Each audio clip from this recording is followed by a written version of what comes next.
Hoje eu vou falar um pouco sobre depressão. E se você ficar até o final do vídeo, você vai ver como que eu trabalho ajudando as pessoas a se livrarem desse problema. Bora lá?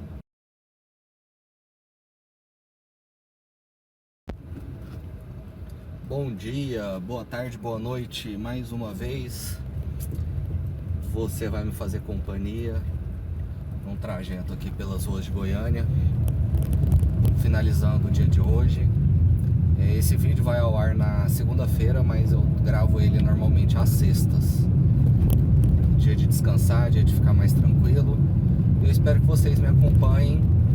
E se você não puder assistir ao vídeo, não tem problema, pode deixar ele minimizado, pode liberar somente o áudio, que a gente vai poder trocar uma ideia aí bem bacana.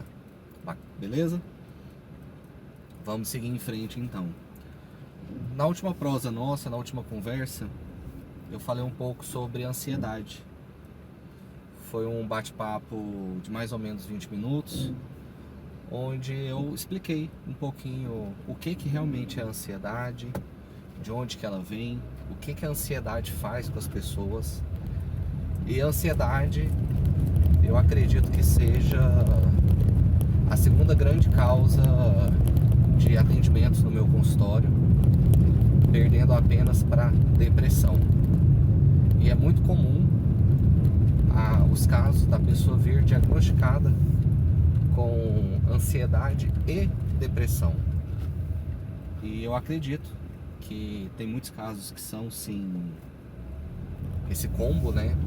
Essa agregação de problemas.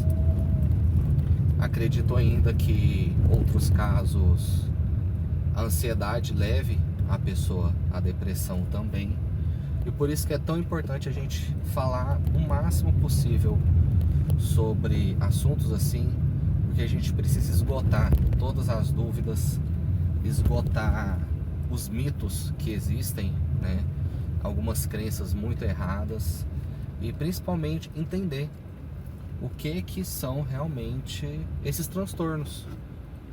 No caso da ansiedade, por exemplo, a gente viu que uma pessoa apreensiva, uma pessoa nervosa não necessariamente tem crise de ansiedade.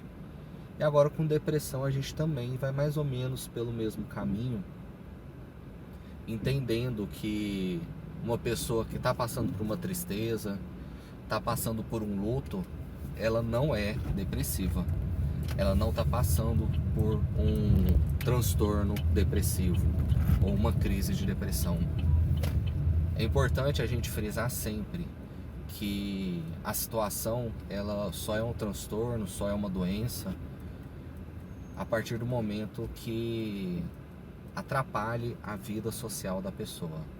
A partir do momento que aquela tristeza, que aquele luto perdure, fique contínuo e impeça ou atrapalhe a pessoa de fazer suas atividades normais, aí sim a gente tem um transtorno e a gente pode começar a falar em depressão. A depressão, ela atinge mais ou menos 6% dos brasileiros. O Brasil é o segundo país da América Latina que sofre com depressão, perdendo somente para os Estados Unidos. Eu acredito que boa parte disso é por conta de problemas sociais, claro, por conta também do tamanho territorial, né, da nossa abrangência enquanto população, e características culturais nos levam também a ter esses quadros depressivos. Eles acreditam, alguns levantamentos, que quase 40% dos afastamentos médicos que a gente tem, então quase 40% desses afastamentos médicos são por conta de problemas de origem psicológica. Diversos eles, mas dentre eles a depressão, e a depressão está cada vez figurando mais ainda nesses motivos de afastamento do trabalho. A gente pode inclusive conversar no outro bate-papo, buscar inclusive referências mais fidedignas, né, que a gente possa confiar melhor, sobre como que o meio social, como que o estilo de vida influencia na depressão, porque sim, é um assunto que a gente precisa estudar e ter muita atenção mesmo. É importante a gente deixar claro que normalmente a depressão ela traz uma tristeza muito profunda à pessoa, mas a gente tem alguns quadros clínicos onde a depressão se manifesta como uma felicidade exagerada.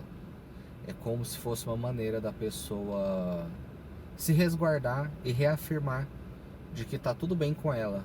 Então ela acaba saindo muito, rindo muito, às vezes bebendo muito, para poder mostrar para a sociedade, para aqueles que estão próximos, que não, tá tudo bem, que tá tudo ótimo, que tá tudo beleza.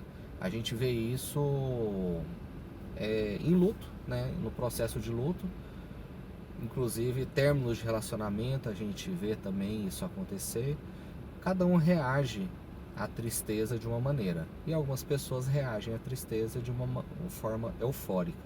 Então é importante isso ficar claro também, para que cada vez a gente consiga atender melhor e tratar corretamente os casos de depressão que aparecem. Eu não gosto muito de fazer listas, principalmente porque elas geram autodiagnósticos.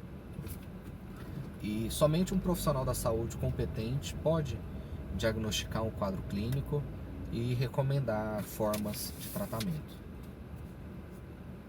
Porém, é claro que a gente precisa conhecer as formas como a depressão se apresenta, né?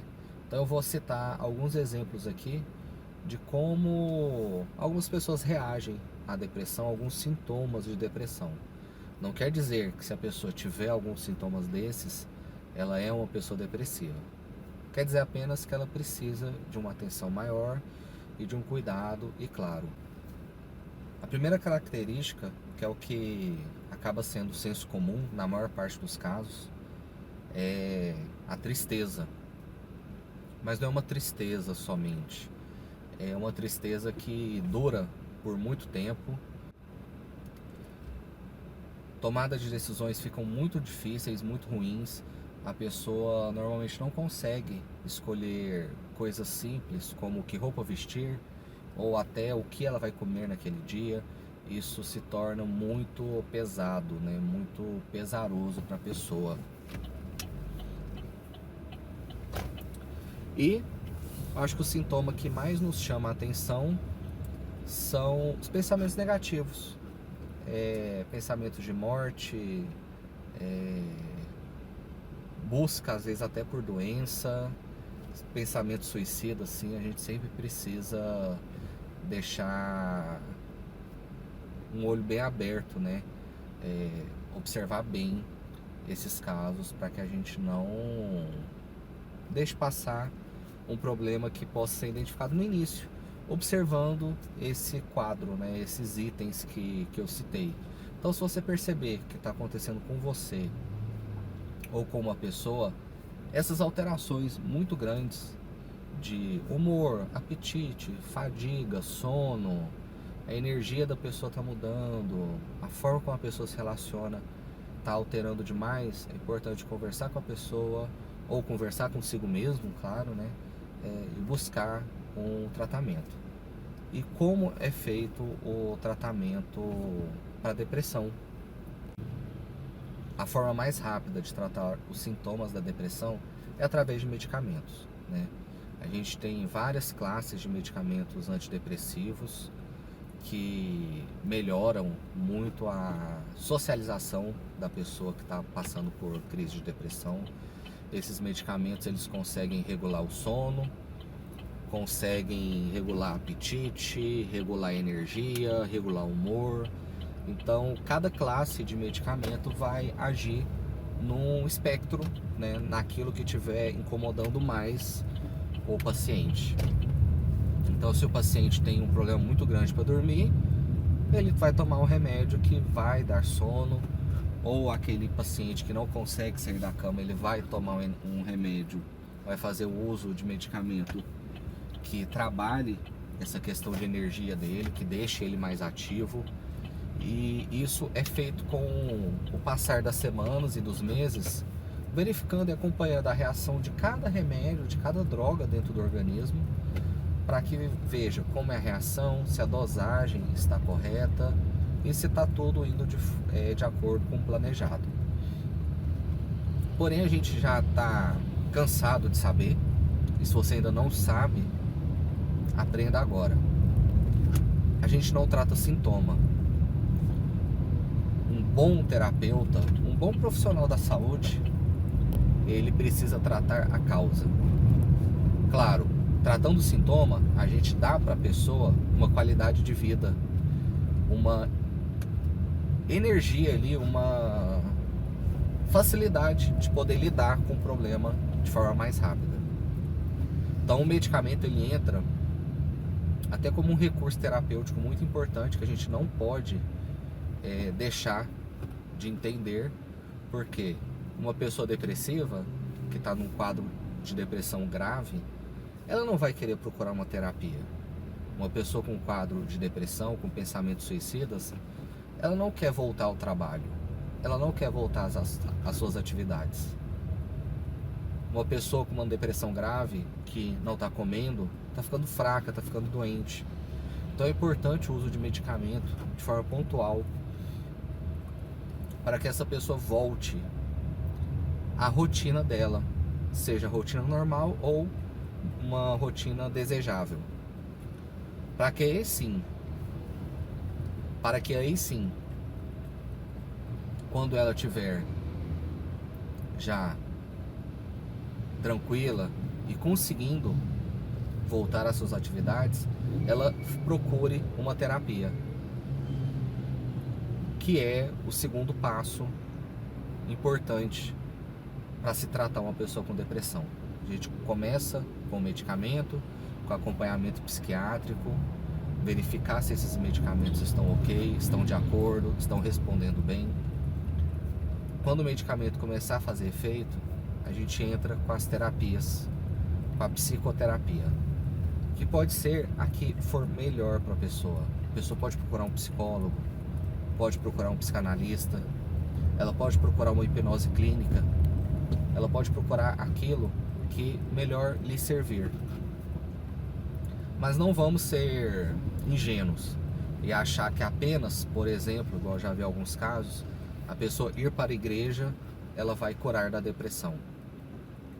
Não é que eu ache ruim, inclusive nas minhas terapias, quando a pessoa é religiosa, eu recomendo bastante que ela exerça a sua religião. Mas é preciso um acompanhamento mais técnico, mais profissional. Então é importante que procure um profissional de qualquer área da psicoterapia, para que ela possa se entender, se compreender e assim ficar cada vez melhor. E aos poucos ir reduzindo as doses dos medicamentos, começar a utilizar remédios mais fracos, para que ela não se torne dependente daqueles medicamentos, daquelas químicas. E por último, a gente entra com uma terapia multidisciplinar, que a gente já associou remédios com o auxílio de um psiquiatra, a pessoa já está fazendo uma terapia com um hipnólogo, e agora a pessoa começa a fazer outros tipos de terapias, como por exemplo, a religiosidade da pessoa é um tratamento terapêutico, prática de esportes, socialização, convivência com a família, com os amigos, tudo isso entra no meu protocolo de terapia para depressão. Então, quando a pessoa me procura para tratar um caso de depressão, eu faço um acompanhamento com ela, com calma, para a gente ter um progresso firme e tranquilo. Eu não faço promessa, que nem alguns profissionais, por exemplo, curamos depressão em 1, 2, 3 sessões. Primeiro, eu não vou prometer cura nenhuma, porque não é meu papel. Eu também não vou prometer uma quantidade fixa de sessões para tratar um problema que pode ser muito complicado dependendo do caso. O que eu vou garantir para o meu paciente é o seguinte: eu vou te dar o melhor acompanhamento possível. De uma maneira que a gente vai tratar no consultório os aspectos das suas emoções, da sua mente, e você vai ter atividades extra-consultórios para fazer e complementar esse tratamento.